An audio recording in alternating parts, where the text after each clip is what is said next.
Salut les petits loups, c'est Tonton Mayonnaise, une nouvelle présentation, review pour un matériel.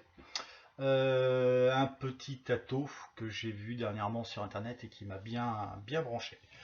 Donc je vais vous faire la review aujourd'hui de cette petite chose.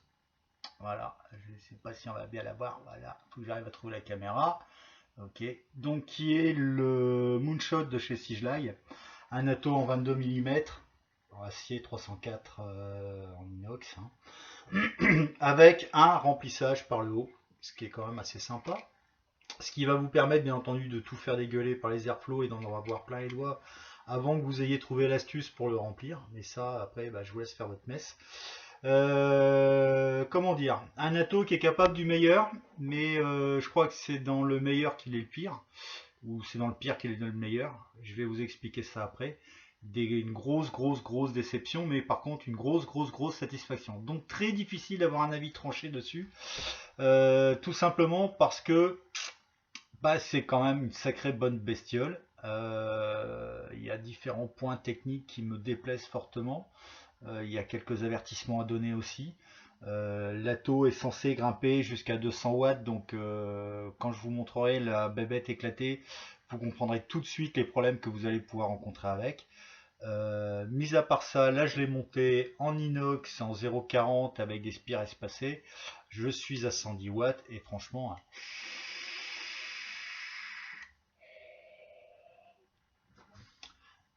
il n'y a rien à dire, ça envoie de la fumée.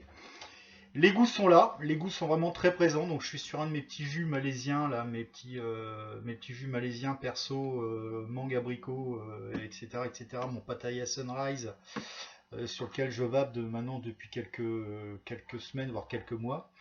Et très honnêtement, c'est le meilleur rendu de saveur pour un fruité que j'ai trouvé depuis très longtemps. J'avoue pas avoir eu de rendu de saveur comme ça depuis peut-être le Kraken. Le Bellus était pas mal, l'aroma Miser était pas mal, mais il était un peu plus brutal, il étouffe un peu plus les saveurs. Là, on a vraiment les saveurs qui sont bien découpées, qui sont bien présentes. Donc c'est vraiment sympa comme ato. Petite contenance parce que le réservoir il fait 2 millilitres. Donc pour les gens comme moi qui ont l'habitude de faire des montages de bourrin et de tirer des barres de malade, en 5, 6, une dizaine de lattes, vous avez vidé votre réservoir. Il y a des choses à faire très attention parce qu'une fois que vous allez arriver très rapidement au niveau des petites ouvertures des Joy-Sol, le dry hit est pas très loin vu la puissance qu'on envoie dedans et vu le principe de montage du truc. Donc là, je vais gentiment me terminer mon réservoir. Je vais en profiter donc pleinement. Après, je vais démonter mon atomiseur, je vais le nettoyer, je vais vous le présenter pièce par pièce. On se revoit tout à l'heure. Alors, le Moonshot vous arrive dans une jolie boîte en métal avec une superbe peinture, bien entendu, hein, qui du plus bel effet, avec une jolie tête de mort et tout ce qui va bien. Enfin, je pense que c'est une tête de mort. Dedans, donc, vous avez la boîte avec ses rangements bien alvéolés en mousse. Vous avez un tank en Pyrex de remplacement. Vous avez le jeu de spar qui va bien. Vous en avez qu'un seul, mais bon, logiquement, si vous n'êtes pas trop bourrin, ça devrait être largement suffisant pour votre ato. Moi, j'avoue que j'ai rarement tendance à éclater mes spars. Peut-être que, et pourtant, j'y vais pas en douceur avec. Hein. Voilà. Vous avez donc aussi livré avec les deux vis pour les pins, pour pouvoir remplacer les deux vis de remplacement pour les pins, deux clés Allen. Alors celle-là qui va vous servir pour vos fameuses vis, et la deuxième, je vais vous montrer une fois que j'aurai éclaté mon ato, vous montrer à quoi elle sert, et franchement vous allez vous rendre compte que là, à ce niveau-là, il y a vraiment un bug. Allez, à tout de suite.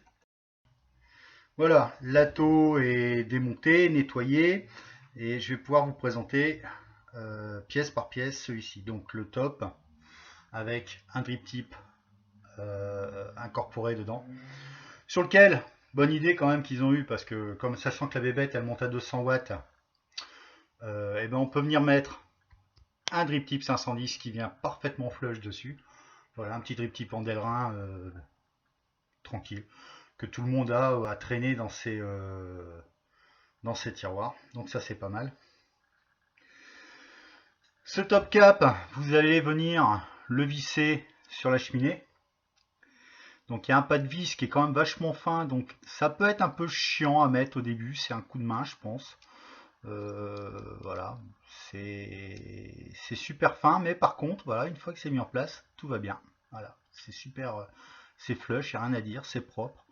Il n'y a rien qui déborde. Le top du tank avec ces deux trous de remplissage, donc qui vous permettent quand même, vu la taille des bébés, vu la taille des bestioles, eh ben de remplir directement à l'unicorne avec vos petits flacons. Là, il n'y a pas de souci, c'est bien pensé, c'est bien fait. Il n'y a rien à dire là-dessus. Sur l'usinage, en règle générale, c'est quand même de la très bonne qualité d'usinage, même si c'est parfois un peu chiant parce que c'est trop bonne qualité d'usinage. Donc pour engager les pour engager les filetages, ça peut devenir un peu chiant. Voilà, donc la cheminée avec la chambre d'atomisation, donc chambre d'atomisation arrondie pour un rendu de saveur, mais alors moi que je juge monstrueux. C'est vraiment quelque chose d'exceptionnel au niveau rendu saveur. Il y a une très bonne atomisation, même à 200 watts. Bon, j'ai fait le test histoire de rigoler un peu parce que je suis joueur. Je l'ai envoyé à 200 watts avec mon petit 5 tours en 0,40 inox. C'est chaud. C'est chaud, mais c'est bon. Mais c'est chaud. C'est trop chaud pour moi. C'est voilà, c'est limite sauna norvégien un soir d'hiver par moins 50 à l'extérieur. Vous rentrez là-dedans, vous avez plus de souffle, quoi. Donc c'est-à-dire vous prenez une barre, bah, vous avez plus de souffle derrière, ça vous nettoie tout. Du palais au fond des poumons, il n'y a plus rien de vivant une fois que vous avez tiré une barre. Mais les saveurs sont présentes, donc on va pas non plus trop râler. Sur cette petite cheminée, bah, vous venez insérer le Pyrex. Voilà, le Pyrex qui va venir dessus. Le Pyrex qui se monte bien, voilà, hein, les joints sont de bonne qualité aussi, puisque une fois mis en place, le Pyrex ne tombe pas. Donc voilà, rien à dire de ce côté-là. Un bon assemblage. On va arriver au point qui fâche. Et là, franchement, ça m'emmerde. Parce que moi, ce que j'ai bien aimé sur cet atto, c'était voilà, le plateau avec des air rolls qui sont monstrueux, avec des trous qui sont pas mal non plus, qui doivent permettre de faire des bons montages bourrins comme je les aime. Donc là, on va pas non plus trop se plaindre et puis pleurer, hein, et on a quand même quelque chose de sympa pour faire des très bons montages. Et le plateau dans lequel on va venir, et la base dans laquelle on va venir mettre le plateau. Voilà. Alors c'est là où j'ai mon coup de gueule à pousser. C'est parce que, comme vous allez pouvoir le constater, dès que j'arrête de trembler, voilà. Sur le plateau, le pin du plateau, il n'y a pas de filetage. C'est-à-dire que quand vous l'engagez dans le plateau de l'atto, bah, il n'y a rien qui le tient. Eh ouais, mes poulots, il est là le problème, il n'y a rien qui le tient. Donc, au départ, je me suis gratté la tête, je me suis dit, mais comment on fait pour faire un montage sur un truc, sur un plateau qui tient pas? Bon, au départ, je me suis dit, on met la couronne. Logiquement, on vient visser, ça doit tenir. Effectivement, on met la couronne, on vient visser, ça tient, ça bouge plus, il n'y a pas de problème. Il n'y a pas de problème, le poste tient, ça bouge plus, c'est complètement solidifié. Par contre, il n'y a aucun réglage au niveau du pin. Donc même s'il dépasse un tout petit peu les montages directement sur AQ, bah, vous oubliez, hein, et puis vous allez oublier parce que je vais vous expliquer aussi le point dangereux pour moi sur cet atto. Vous allez oublier les montages sur Mecha. Voilà, parce que franchement très dangereux cet atto. Voilà. En fait, je me suis un peu creusé la tête pour savoir comment on pouvait fixer ce bitonio, comment on pouvait tenir ce bitonio pour faire les montages. Et en fait, j'ai trouvé. Parce que les petits malins de chez Sigley, ils nous ont mis une deuxième clé Allen dans le sac de Spar, et la deuxième clé Allen sert à venir immobiliser le plateau quand on fera ses montages. Donc, les gens comme moi qui aiment bien les micro-coilers et de pouvoir, pouvoir envoyer un peu de puissance dans les coils pour les serrer ou les retravailler, eh ben vous oubliez le montage sur une box allumée avec la clé Allen en travers, vous oubliez aussi parce que vous êtes en court-circuit. Donc les petits copains, c'est super dangereux, c'est un très bon atout, mais attention, quand vous allez le monter, cette putain de clé Allen qui vient solidariser le plateau, c'est un danger en puissance. Si vous êtes comme moi, poisson rouge ascendant bocal, eh ben le jour où vous l'oubliez, à mon avis, ça risque peut-être de créer un peu de problème. Donc vous voyez, la clé Allen, elle passe à travers le trou qui est dans le pin de l'atto. Voilà, tout simplement. C'est aussi simple que ça. Donc voilà pourquoi on vous fournit 2 clés Allen dans les spars de l'atomiseur, du Moonshot. Voilà, c'est complètement crétin. Je ne sais pas ce qu'il leur a pris à Sigley parce que ça ne devait pas non plus coûter une fortune de faire un filetage sur le plateau et un filetage dans le PEC, ce qui aurait permis de solidariser les deux, même sans avoir un filetage monstrueux. Mais surtout qu'aurait rendu l'ensemble beaucoup plus safe et beaucoup plus solidaire, et puis qu'aurait largement facilité son montage. Voilà, ça c'était mon petit coup de gueule. Le coup de gueule, le truc, comme je vous disais, capable du meilleur comme du pire, et ben voilà.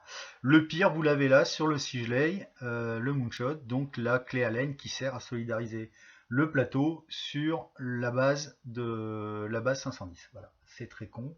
C'est très perfectible à mon avis comme système. Mais c'est comme ça qu'ils ont décidé de le vendre. Bon, bah, c'est un choix. Hein. Après, comme je vous disais, c'est dans le pire qu'il est le meilleur. Les saveurs sont là et il y a quand même une restitution de folie avec. Mais ça, je vous l'ai déjà dit plusieurs fois. Voilà, tout simplement. Après, pour le montage des coils sur le plateau, tout simplement, vous allez faire des coils. Voilà, moi c'est ce que je fais, hein, je m'emmerde pas. Je tourne 2 fils sur un axe, je plie les pattes, ce qui va me permettre de tranquillement de venir mettre les pattes dans le plateau, comme ça, et d'avoir mes coils qui vont être au-dessus des cheminées. Voilà, tranquillement. Allez, à tout de suite.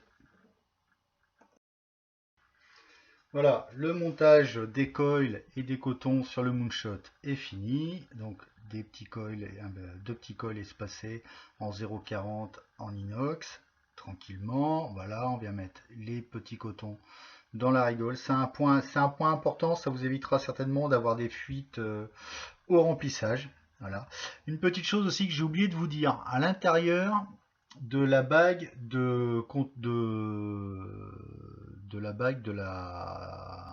des arrivées de jus, vous avez un usinage qui vous permet d'avoir les arrivées de jus directement autour des coils. C'est vachement important de bien positionner cette bague là, puisque une fois qu'elle sera positionnée, elle ne bougera plus.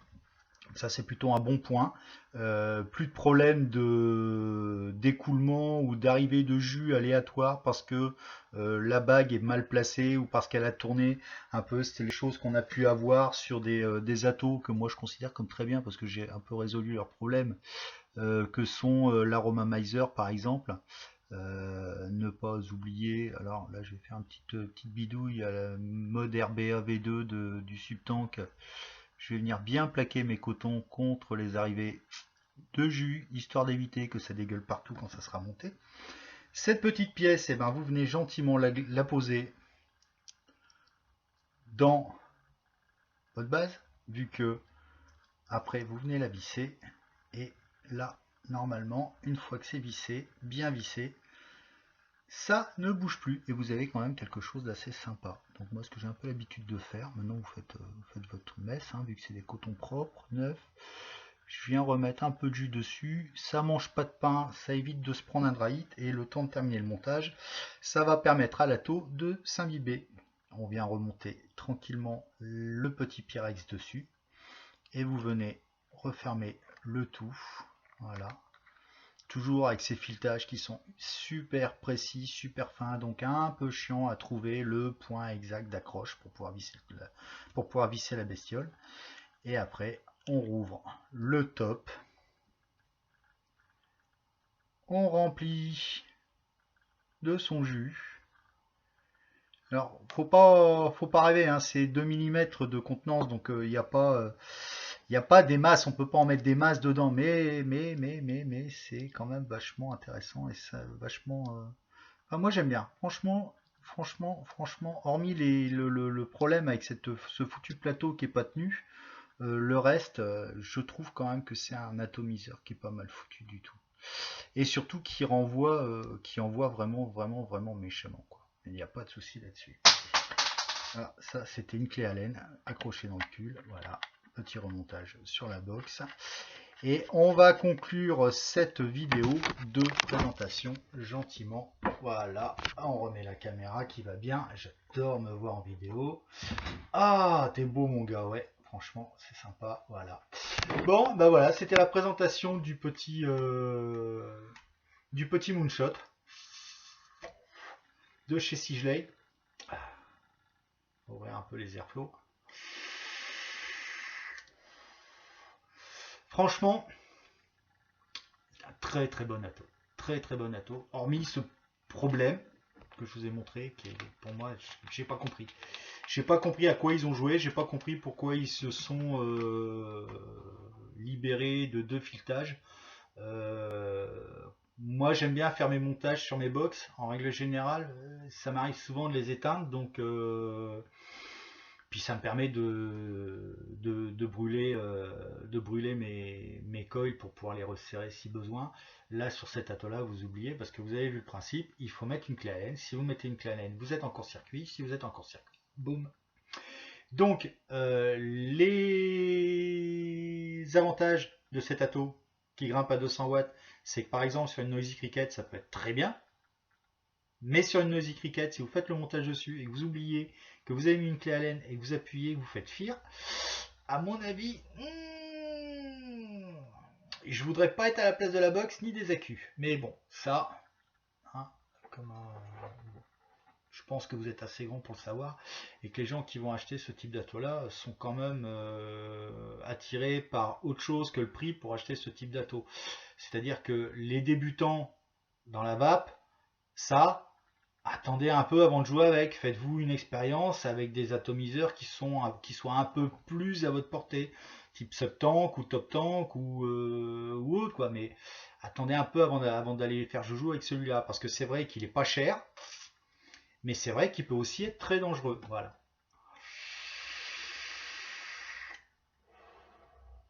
Donc comme je vous le disais tout à l'heure, super rendu saveur. Là je suis à 110 watts, donc tranquille, relax.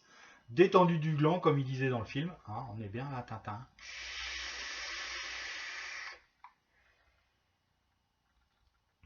Je pense que cet ato va devenir un de mes all-day. Risque même de devenir mon all-day. Parce que j'aime bien le système de remplissage. J'aime bien la patate qu'il envoie. J'aime bien la restitution de saveur. Il n'est pas tout à fait flush sur la box. Mais ça, je pense que ça vient du fait que le pin n'est pas réglable. Pas de bol Anatole, mais sinon c'est vraiment une bonne bestiole. Moi j'en suis assez satisfait. Ça vaut le petit peu d'argent que j'ai mis dedans, et puis très honnêtement, allez-y, foncez, achetez-le. Hein. Pour moi c'est très bon ato. Hormis le problème que je vous ai montré au début. Voilà. Et bah c'est un peu tout, je pense, pour cet ato-là. On se reverra peut-être pour une autre revue un autre jour. J'ai vu quelques personnes passer sur ma vidéo YouTube, la première sur l'IPv5. Bah écoutez les gars, c'est gentil de passer. Faites un petit coucou, un petit like, ça peut être sympa. 357 vues, je crois, sur YouTube. Je m'attendais pas à avoir autant de monde qui passe. J'ai juste fait ça pour m'amuser. J'espère que cette vidéo vous sera utile, vous aura décidé sur l'achat ou pas du matériel, vous aurez pu vous faire votre messe avec. Dans tous les cas, je vous dis à la prochaine, je vous revois dès que j'ai un nouveau matériel dont je voudrais vous parler, et puis je vous fais des poutous, à plus les petits loups.